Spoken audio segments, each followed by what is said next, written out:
listening to The Motherhood Experience, a podcast where you are a part of the conversation with moms, for moms, and by moms. Let's jump into this episode with me, your host, Val Kleppen. Hello, mamas. Welcome to another episode of the Motherhood Experience podcast. I am so thrilled to have you with me this week. I don't know when this episode is going to air, but I'll tell you I'm recording it now fresh off of returning from the North Dakota Homeschool Convention. But Val, don't you live in South Dakota? Yes, I do. But it was only 3 hours away from us. We've been going every year since 2019. It's a family tradition, a family vacation for us, honestly. Who needs the tropics when you have Miller pads and paper? Okay, I'm just saying the vendor booth is a paradise all its own, whole other level. Homeschool moms understand. I thought, you know what, you might not homeschool, you might not even be interested in this episode altogether, but I thought I would just share my thoughts on the importance of homeschool conventions, why we love going, and kind of what our experience was. So I got my notebook. What is a homeschool seminar? Maybe I should start there. Or a homeschool convention. What is a homeschool convention? That is where I will start. Homeschool convention is typically, there are keynote speakers, there are workshop sessions or other breakout sessions, and you just attend these seminars. There are different topics. Some of them have to do with homeschooling directly, like maybe it's curriculum choice or learning methods, or how to teach science to your elementary age child, topics like that. Others of them are centered more around the educators, most typically the moms, but how to prioritize time and home management, how to connect with your kids, prioritizing learning over chores, teaching responsibility, taking time for yourself, keeping your sanity. Those could be other workshop seminars as well. Some of them are for teaching, special needs kids, neurodivergent kids, sensory adverse kids. The list of potential seminar and workshop topics is endless, absolutely endless.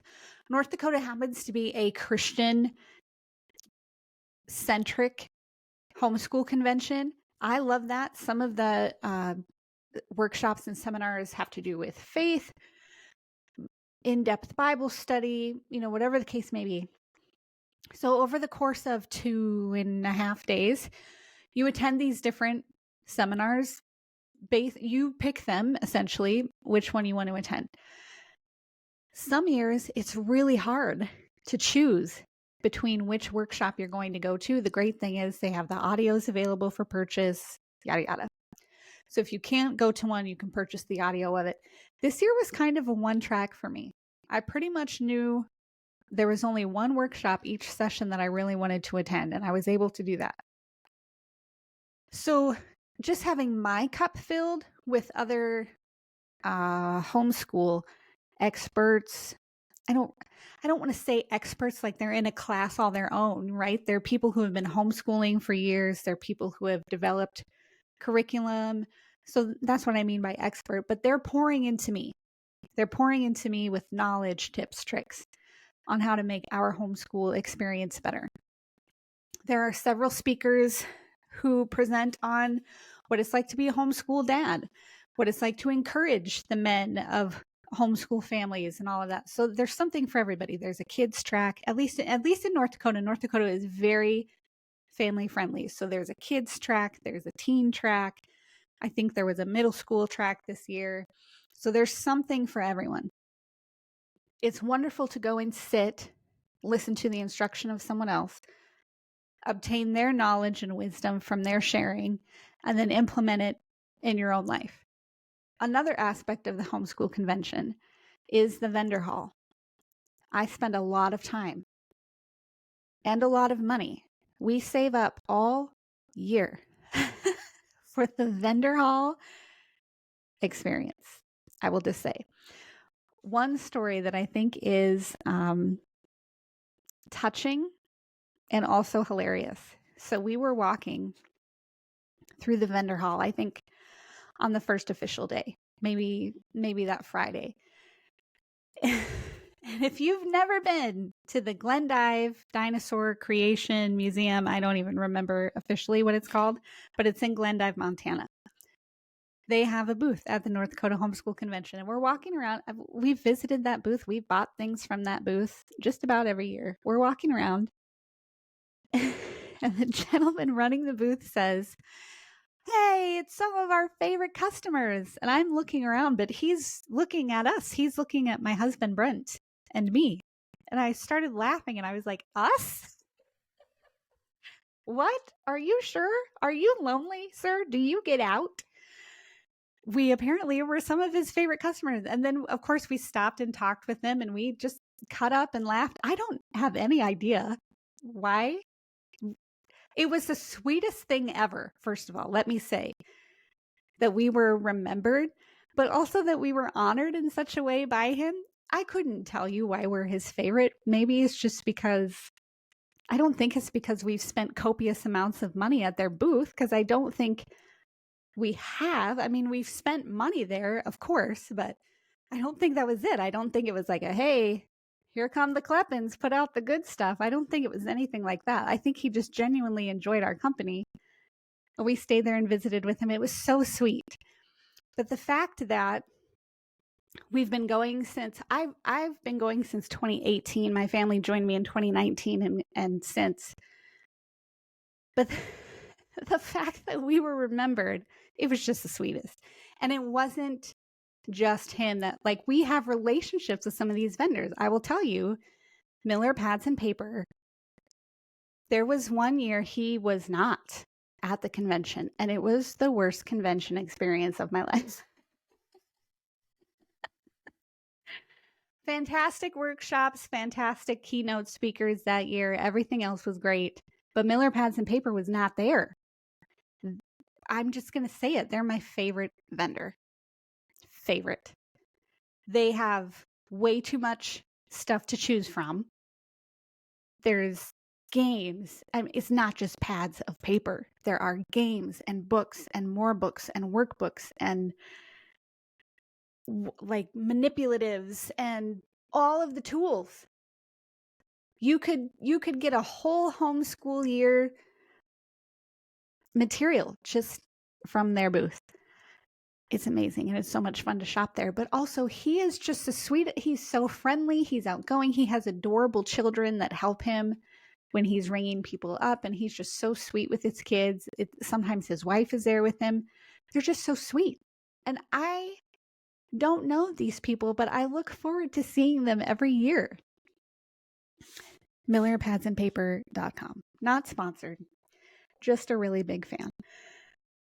So another component of the homeschool convention that is becoming more and more endearing to us, I think, as the years go on, is relationships formed with other attendees.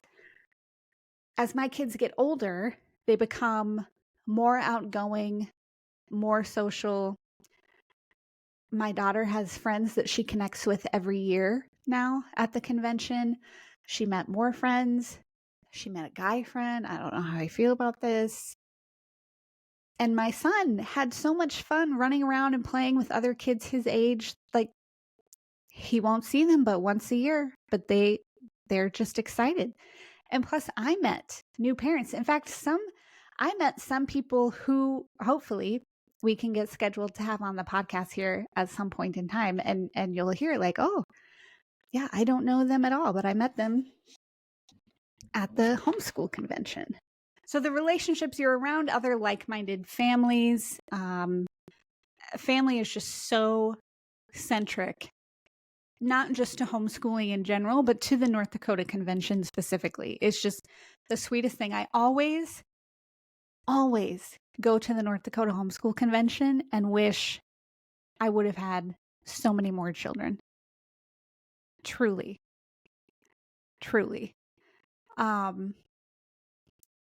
Obviously, one day I said I wanted 4, I delivered 3, and I got to keep 2. But I wish I could have had oodles of children just for the sake of attending the homeschool convention. It's just such a blast. And the families are so sweet. So those are kind of the top 3 things that I get out of going to the convention personally. So anyway, I found my notebook that I took notes from the seminar, and I hoped to get some of these speakers on the podcast at some point. So you'll probably hear them. But I just want to show you, if you're listening to audio only, I'm about to show this notebook that I found to take notes in. And it has the very first page has notes on it from the very first art lesson I was going to teach at co-op here after we moved here. And it's just the cutest thing I think I've ever done, because I was teaching kindergarten and younger, I think, an art class, and I have all these notes, and it was like, what is art? I was going to go over what art was. Who is the creator? If God created us in his image, we can also create. And that, I don't think we ever touched on that. It was just like, please don't touch that. Please keep that on the table. I never use my notes, but they look so cute in this first page of the notebook. Anyway, there were lots of seminars this year about character, how to really foster relationship with your children, getting things done around the house, but also in education. I went to one called 5 Core Habits to Help Your Child Learn Anything. And that was not at all the workshop that I thought it would be, but it wasn't bad. Learning to delight in your children. This one I didn't write down the title, but I remember it had the words fear and chaos in it, but I don't remember what it was called. Anyway, pages of notes here from attending, and I always leave with more resources, more ideas. And the North Dakota one in particular, it comes usually mid-February, and it's just the perfect time. It comes at the time of year when you're just trudging through homeschool, surviving. You are surviving. And you go to the convention and it just warms your heart. It gives you that boost, that encouragement that you need to finish strong, to remember why you're doing this, to remember to choose joy. It's an amazing, incredible experience. I love it so much. I hope you can get that from everything that I'm sharing. But also, finally, I say finally because this is our 7th year of homeschooling, and I've heard the same thing said many different ways over these 7 years about homeschool, and it's not school at home, it's different, blah blah blah. But I'm OCD and perfectionist tendencies, and I want every worksheet blank filled in. I want every problem completed. I want every assignment checked off. I gotta have those things on the list done. Well, it got to the point this year, especially, where both of my children were dreading school, and I certainly was dreading school and I wasn't really hands-on with them this year. The last couple of years, actually, we get to the end of the year and I'm just a sobbing mess, and I'm like, I'm a failure. I suck at homeschooling our kids. They're going to end up homeless in the streets, because of course. I go to the homeschool convention. I'm like, okay, no, we can do this. But this year, everything that I've heard over the last 6+ years actually stuck this time. It connected the dots for me. And we came home and we started implementing new things, new practices, an entirely different routine the Monday after we got back, and everyone is so much happier. We don't dread school. We don't dread each other. I think the kids have only fought once this week. This week, are you hearing me? Normally it's once every 10 minutes.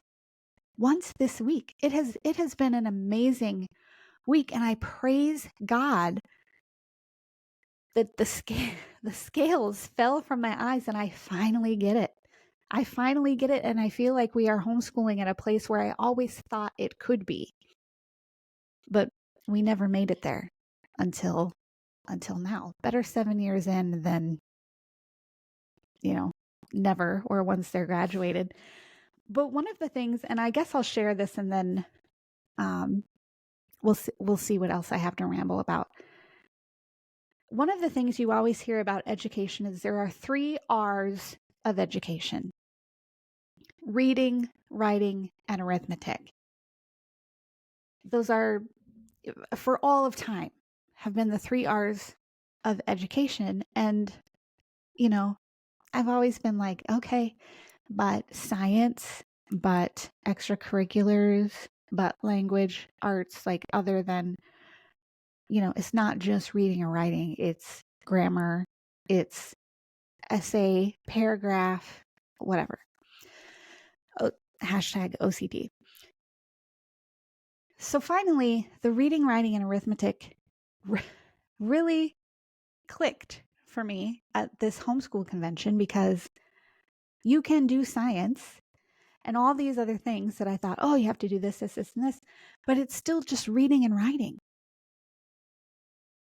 History. You can read history and write about it. Reading and writing is not just reading for pleasure and then writing an assignment.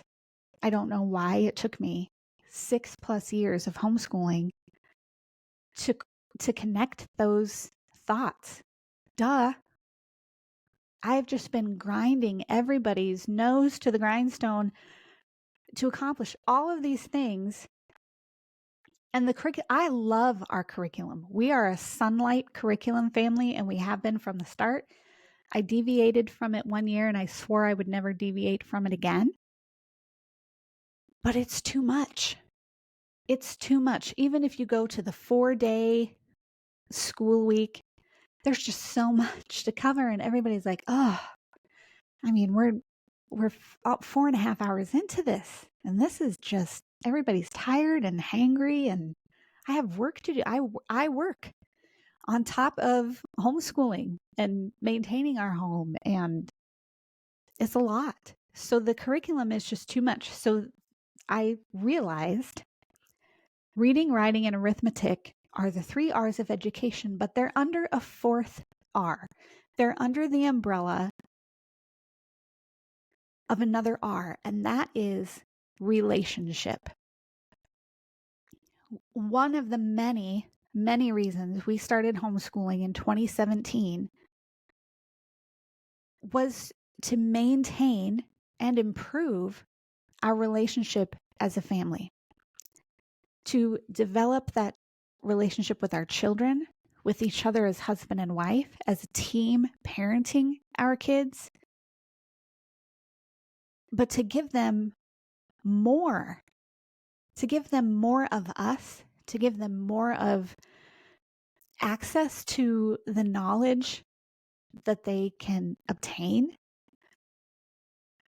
But the relationship part was really struggling this last year, especially. Like I said, fighting all the time. Please just leave me alone.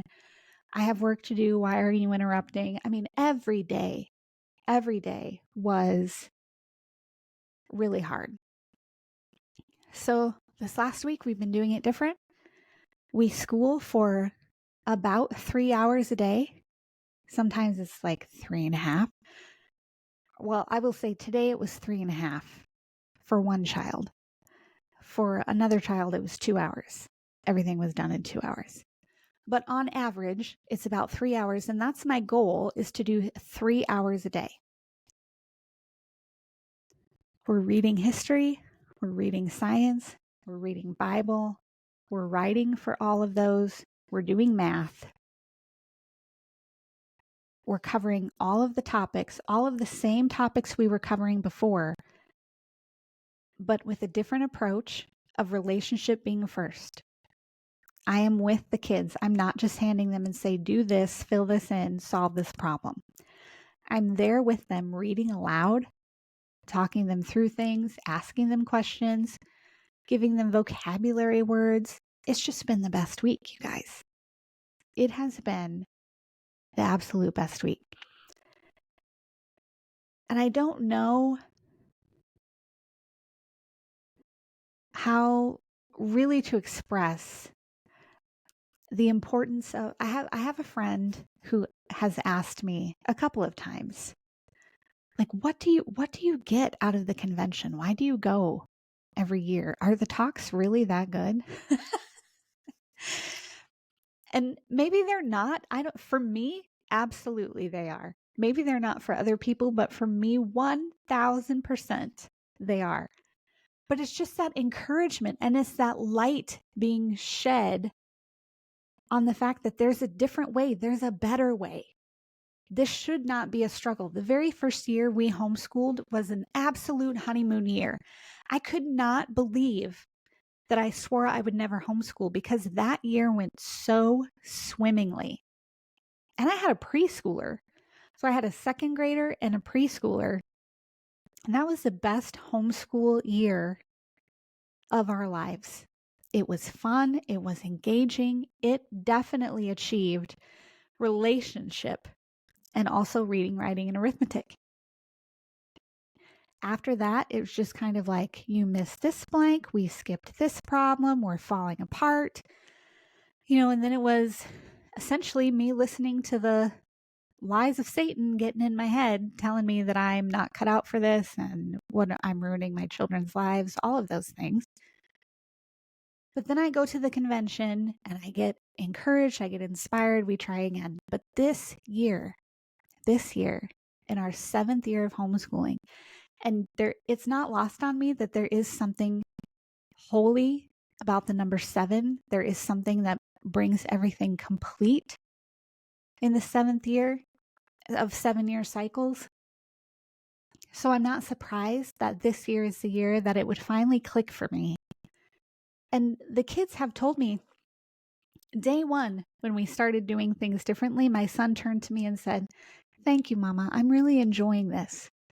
Oh my word, pick me up off the floor because I'm a puddle of goo.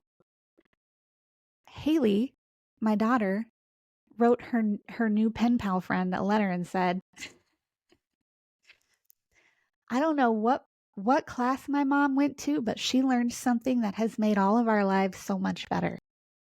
And you know what? This wasn't even something that was taught in a class. It was just the culmination of information came together and clicked in my head, and I had this hallelujah moment where quite literally scales were removed from my vision of homeschool, and I could see clearly what I needed to do to get back to what I thought it always could be. And it has been phenomenal. So another shorter episode today may not apply to you, but I will tell you this, even if you are not a homeschool family, if you public school, if you send your kids to private school, no matter what education your children are receiving, it still needs to be under the umbrella of relationship. If you are taking your kids to school and dropping them off, or if you're picking them up, you need to have that relationship with your kids. If you're cooking dinner after a long day at work and your kids trying to connect with them about their day, connect with them about who their friends are, what they are doing. Connect and establish yourself, not just as the authority in their lives as their parent, but as their nurturer, as their protector, and as a creator of fun. You are creating the atmosphere in your home. And the atmosphere that I was creating, let's just say I wasn't creating an atmosphere. The atmosphere was sucked right out of this house. But now I still am in a little bit of disbelief for how joyous this week has been for all of us. And I've been tired and I've been overwhelmed and I have, questioned a thing or two here, but what an amazing week it has been just because I'm putting the relationship above. And how do I say this? I don't want homeschool to be something that we do because I want to do it and then have my kids resent it and resent me later in life. I want this to be a generational thing. I want my kids to homeschool their kids. I want them to be able to pour into their family in a way that will last for generations. That is what I am hoping to do. And I think this week, by the grace of God, 7 years in, I'm finally doing it. He has allowed me to see how it can be done. So whatever the circumstances with your education, whether you homeschool or not, you know what? Whether you homeschool or not, go to the next North Dakota Homeschool Convention. I am not even kidding. You will make friends, you will learn things, and you will get to see Miller Pads and Paper and the Glendive Dinosaur Museum. And maybe you will become their favorite people. I doubt it. I'm a tough act to follow, but even still, it's worth it. It's so worth it. I wish I could just have a homeschool convention for just all of my friends, whether they homeschool or not. Let's just all go. We'll rent a bus. Let's just go. Who's with me? I don't know. Probably no one, because I'm 27 minutes into rambling about homeschool, and not all of you are homeschool parents, and that's fine. I get it. Thank you to the one of you who listened to the entire episode. I appreciate you. As always, I just appreciate you listening to the motherhood experience in general. Really looking forward to some guests we have up and coming. And like I said, I'm not sure when this episode is going to air. I just wanted to record it while the experience was fresh on my mind. If you have questions about homeschooling, if you need encouragement as a mom, I am only an email away. info@themotherhoodexperience.com. Again, that is info@themotherhoodexperience.com. Always love hearing from you guys. And until next time, take it easy, everybody. Thank you for joining us for today's episode of the Motherhood Experience podcast. To join our exclusive TME community, head on over to themotherhoodexperience.com/learn more. Be sure to follow the Motherhood Experience on Facebook and Instagram, and please leave us a 5-star review wherever you listen to podcasts. If you're watching on YouTube, leave us a comment below, and we'll catch you next time.